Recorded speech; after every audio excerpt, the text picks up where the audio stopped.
ఇది నాకు నా ఒక్కరి సమస్య కాదు. తెలుగులో రాసిన 8,000 మంది అండ్ ఇంగ్లీష్‌లో గూడా ఎవాల్యుయేషన్‌లో లో స్టాండర్డ్స్ మెయింటైన్ చేశారు.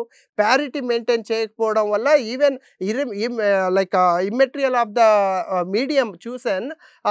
అందరికీ గూడా అన్యాయం జరిగింది సార్. అది మనం ఫర్దర్ దాంట్లో చెప్తాను సార్. అయితే ఇక్కడేంటంటే ఈ ఎవాల్యుయేషన్ ప్రాసెస్‌లో అసలు ఒక స్టాండర్డైజేషన్ ఫాలో కాలేదు సార్. ఎలా కాలేదంటే ఫర్ ఎగ్జాంపుల్ మనకు కొన్ని సెంటర్స్ ఉన్నాయి సార్. 18,000 మంది 24 సెంటర్స్ కలిపి 18,000 మంది 18,676 మంది రాసిన దాంట్లో 60 మందికి మాత్రమే 450 కంటే ఎక్కువ 60 మందికి మాత్రమే 450 కంటే ఎక్కువ మార్కులొచ్చాయి. కానీ జస్ట్ 2 సెంటర్స్‌లోనే 18, 19 అనే సెంటర్స్ అవి కూడా ఒకే కాలేజీకి సంబంధించినయి.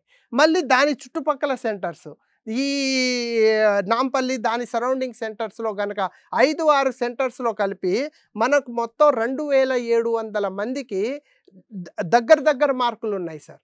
అంటే ఇక్కడ ఏం జరుగుతుంది, మనం రాజకీయ ప్రమేయం గానీ, ఇంకేదో టీజీపీఎస్సీ లోపాన్ని మేము ఎత్తి చూపట్లేదు.